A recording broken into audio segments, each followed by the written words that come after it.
আসসালামু আলাইকুম viewers, welcome to পাহমিদাস dream. আমি পাহমিদা সনেট। আজকে আমি আপনাদের জন্য নিয়ে এসেছি অনেক সুন্দর সুন্দর রেডি বেবি শাড়ি।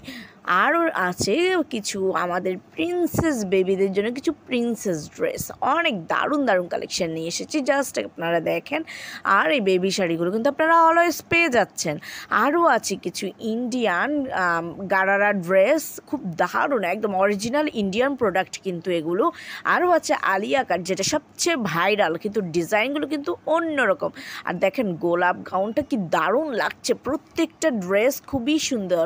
জামদানি শাড়ি যার তো তুলনাই হয়নি, বাংলার ঐতিহ্য মানেই জামদানি শাড়ি, যেটা বলার অপেক্ষা রাখে না। গারারা তো সত্যি ইউনিক একটা ডিজাইন, কি দারুণ ডিজাইনার ড্রেস পেয়ে যাচ্ছেন প্রিন্সেসকে, আরও প্রিন্সেসের মতো লাগবে।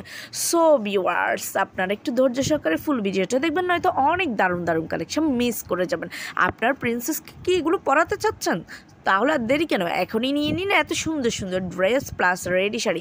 বাচ্চাদেরকে শাড়ি পরানোর মতো ঝামেলা আর কিছুই নেই, কারণ ওরা একটু নড়াচড়া করে, তাদের শাড়ির কুচি খুলে যায়। অবশ্য আমাদের বড়দেরও শাড়ি পরতে অনেক সময় অনেক হেডেক হয়ে যায়, যারা রেগুলার শাড়ি পরেন না তাদের জন্য কিন্তু এটা একটা বড় ধরনের হেডেক।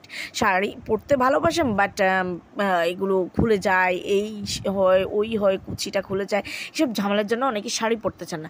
সেম টু সেম আমরা বাচ্চাদেরকেও এই কুচি খুলে যাওয়া বা শাড়ির ভাঁজ নষ্ট হয়ে যাওয়ার জন্য আমরা শাড়ি পরাই না বা পরাতে চাই না।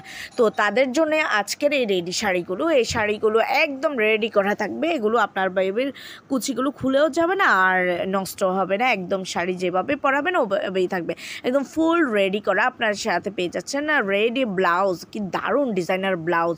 সো ভিউয়ার্স, কেউ মিস করবেন না, যার যেটা পছন্দ সেটাই নিয়ে নিতে পারেন। এখানে বিভিন্ন টাইপের শাড়ি আছে। আর ভিউয়ার্স, ভালো জিনিসের একটু প্রাইস বেশি হবে। অনেকেই কিন্তু বলেন যে না কম দামে এগুলো পাওয়া যায়, আমরা টিকটকে দেখেছি না, কিন্তু ওগুলো কিন্তু আপনারা বিলিভ করবেন না, বা একবার ট্রাই করেও দেখতে পারেন আপনাদেরকে ঠিকঠাক প্রোডাক্ট দেয় কি না, বা আপনাদের ডেলিভারি চার্জটা ওরা না জানি ফাঁকি দিয়ে নিয়ে যায়। কারণ একটা ব্লাউজ সেলাই করতে 200-250 টাকার নিচে লাগে না। সো কী করে 500-600 টাকা এইসব শাড়ি দেয় আমি জানি না। সো ভিউয়ার্স, সবাই ভালো থাকবেন, সুস্থ থাকবেন, আল্লাহ হাফেজ।